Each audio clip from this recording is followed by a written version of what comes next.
करें, क्योंकि 12 सीटों पर पहले और आने वाली जो 13 सीटें हैं उसमें 26 तारीख को मतदान होगा। कितनी उम्मीदें हैं बीजेपी को राजस्थान से? बिल्कुल बीजेपी की सारी ही सीटें भारतीय जनता पार्टी के पक्ष में जाएंगी। 25 की 25 सीटें भारतीय जनता पार्टी जीतेगी और अच्छे मार्जिन से जीतेगी। जनता को विश्वास है, मोदी जी की गारंटी पे विश्वास है और मोदी जी के काम पे विश्वास है और निश्चित रूप से हम 25 सीटें जीतेंगे। मैम, दावा आपने कहा है कि 25 सीटें जीतेंगे, बीजेपी 400 पार का भी दावा करती है, लेकिन कांग्रेस के नेता खास तौर पे चाहे अशोक गहलोत की बात की जाए, डॉक्टर सराफ की बात की जाए या और भी बड़े लीडर, वो बोले कि 400 पार इस बार सपने रहेंगे और राजस्थान में हैट्रिक नहीं होने देंगे। देखिए उनके बोलने से कुछ नहीं होता। जनता वोट करती है और जनता ने मन बना लिया है कि वो मोदी जी पे विश्वास करते हैं, भारतीय जनता पार्टी पे विश्वास करते हैं। एक ऐसा विजनरी लीडर हमारे देश को पहली बार मिला है जिसके पास नीति है, नियत है और हमारे पास नेता भी है। तो ये सब देखते हुए भारतीय जनता पार्टी ही जीतेगी और इनके बोलने से कुछ नहीं होता। इनको तो अपनी पार्टी को संभालना चाहिए। अभी तक इनके प्रधानमंत्री का उम्मीदवार कौन है, मैं इनसे पूछना चाहूँगी। आपके पास नेता ही नहीं है तो आप ये क्या बातें कर रहे हैं?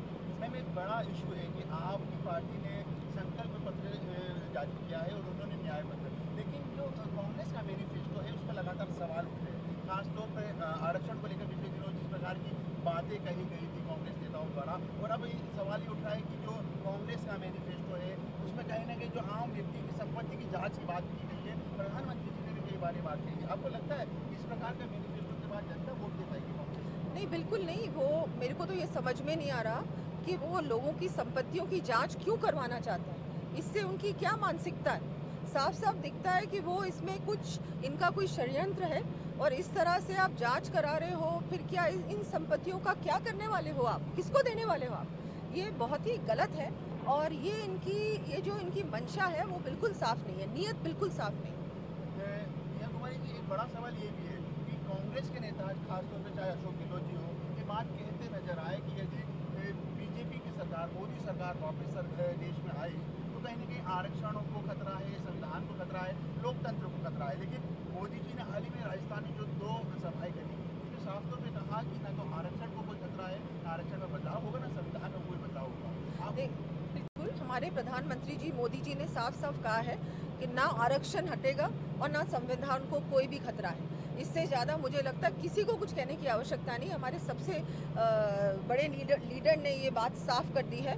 कांग्रेस के पास कोई मुद्दा ही नहीं है, कोई एजेंडा ही नहीं है, इसलिए वो उल्टी सीधी बातें कर रहे हैं, लोगों को बहकाने की कोशिश कर रहे हैं। ऐसा बिल्कुल नहीं है। आरक्षण भी सुरक्षित रहेगा और हमारा संविधान भी सुरक्षित रहेगा। इंडी गठबंधन की बात की जाए जिससे कांग्रेस जुड़ा हुआ है, प्रधानमंत्री ने कहा कहीं ना कहीं यदि ये सत्ता में आते हैं तो संविधान को खतरा है, आरक्षण को खतरा है। आपको लगता है ऐसा? ये बिल्कुल मुझे लगता है कि ये लोग ज़रूर छेड़छाड़ करेंगे ये अपने संविधान से। ऐसी इनकी नीयत लगती है क्योंकि इनका जो मैनिफेस्टो है उसमें भी कुछ इस तरह की बातें हैं और प्रधानमंत्री जी ने भी ये बात साफ कर दी है कि ये ही इन्हीं के मन में इस तरह की बात है, तभी ये हम लोगों को ऐसी बात कह रहे हैं। और मुझे लगता है ये डेफिनेटली कॉन्स्टिट्यूशन को भी ज़रूर छेड़छाड़ करेंगे और आरक्षण पे भी ये ज़रूर कुछ उल्टा सीधा करने की इनकी मानसिकता लगती है। राजस्थान में 4 महीने तकरीबन आपकी सरकार को हो गए।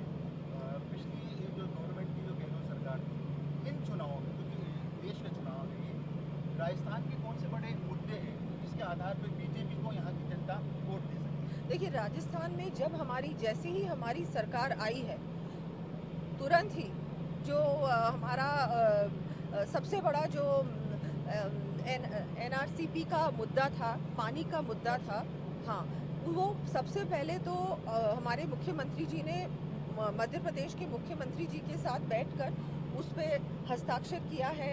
सेंट्रल गवर्नमेंट का भी आशीर्वाद है और ये बहुत जल्दी काम होगा। फिर यमुना का पानी शेखावाटी तक पहुंचाने वाला काम भी उन्होंने कर दिया है। इसके अलावा जो रीट की परीक्षा में जो पेपर लीक हुआ था उस पर भी एसआईटी का गठन किया, बहुत सारी गिरफ्तारियां भी हुई हैं। 70,000 हम लोगों ने इस बार बजट में घोषणा की है। जो पहले फेज़ में 70,000 हमारे जो खाली पद हैं उनको हम लोग भरेंगे और पेट्रोल डीजल के भी जो दाम है वो हमने कम किए हैं, उसकी भी दरों में हम लोगों ने फ़र्क बहुत उसमें भी आप देखिएगा लोगों को बहुत राहत मिलेगी। ऐसे बहुत सारे काम किए हैं। पूरे जो इस बार हमारा जो इंटरिम बजट था उसमें बहुत सारी घोषणाएं की है। हर विधानसभा क्षेत्र में 5-5 करोड़ की सड़कें भी दी हैं। जो हमारे जनप्रतिनिधि हैं उनका भी मानदेय बढ़ाया है। हमारी जो आंगनवाड़ी कार्यकर्ता है, वहाँ आशा सहयोगिनी है, उनका भी मानदेय बढ़ाया है।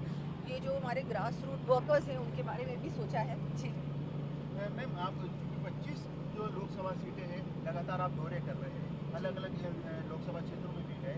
स्थिति आपने कहा कि आप 25 की 25 सीटें जीती हैं, लेकिन कहीं ना कहीं जो कांग्रेस है, आपको ये लगता है कि इस बार मार्जिन ज़्यादा रहेगा, कम हो पाएगा? मार्जिन की बात भी सबसे बड़ी है, कई सीटें पिछली बार 4 लाख नहीं, मार्जिन पूरी कोशिश हम लोग कर रहे हैं कि मार्जिन अच्छा रहे। और क्योंकि इस बार गर्मी थी और शादियां भी बहुत थी पहले फेज में, तो हो सकता है थोड़ा सा मार्जिन वोटिंग का प्रतिशत कम हुआ हो। लेकिन बीजेपी का जो वोटर है वो गया है पोलिंग बूथ पे और उन्होंने वोट डाला है। और कार्यकर्ताओं ने भी बहुत मेहनत की है कि घर से निकालकर पोलिंग बूथ तक हर वोटर को ले जाया जाए। दो लास्ट सवाल है। एक तो इस चुनाव में, क्योंकि केंद्र के चुनाव है, बड़ा मुद्दा था राम मंदिर के निर्माण का, सालों की जो प्रतीक्षा थी वो पूरा हुआ। इसके अलावा कई बड़े डिसीजन रहे, चाहे जम्मू कश्मीर को लेकर धारा 370 का रहा। आपको लगता है कि बड़ा जो फोकस है मोदी की गारंटियों के साथ इन बड़े निर्णयों में जो 10 साल में लिए गए वो भी कारगर साबित होंगे? 400 पार के नारे को लेकर बिल्कुल होंगे। जैसा मोदी जी ने इन 10 सालों में जो काम किए हैं, जो परिवर्तन लाए हैं हमारे देश में, वो जनता ने देखा है, वो जनता ने महसूस किया है। और इसी वजह से चाहे धारा 370 हो, चाहे हमारे 33% आरक्षण हो जो महिलाओं को मिला है, चाहे हम बात करें बहुत सारे राम मंदिर का निर्माण हो, ऐसे बहुत सारे अहम फैसले लिए गए हैं। मोदी सरकार की दृढ़ इच्छा शक्ति की वजह से ये हो पाया है। और ये सब चीज़ें देखते हुए जनता जानती है कि कौन सी ऐसी सरकार है जो हमको आगे बढ़ा रही है, हमारे देश का भविष्य सुरक्षित कर रही है, हमारे युवाओं को आने वाले समय में एक सुरक्षित भारत, एक आत्मनिर्भर भारत बना रही है और एक विकसित भारत बना रही है। वो मोदी जी हैं और मोदी जी ने इस बात की गारंटी ली है। हमारा देश अब विश्व की तीसरी सबसे बड़ी आर्थिक व्यवस्था बनने वाला है तीसरे कार्यकाल में। इसकी गारंटी भी मोदी जी ने ली है और मोदी जी की गारंटी पे जनता विश्वास करती है। लास्ट सवाल राजस्थान से जुड़ा हुआ है। पिछली गहलोत सरकार में पेपर लीक का मामला बहुत जोर शोर से उतरा। आप उस समय विपक्ष में थे, मामला उठाया। सरकार आई, आप सरकार में आए, इन 3 महीनों में लास्ट आपने कई गिरफ्तारियां की। अब सवाल जो मंच से संबोधन हो रहे हैं आपके बड़े नेताओं के, उनमें ये भी बात हो जा रही कि अब मगरमच्छों तक जाना है। अभी तक मछलियों को पकड़ा, इसमें पिछली सरकार के कुछ मंत्री, अधिकारी और विधायक भी शामिल हैं।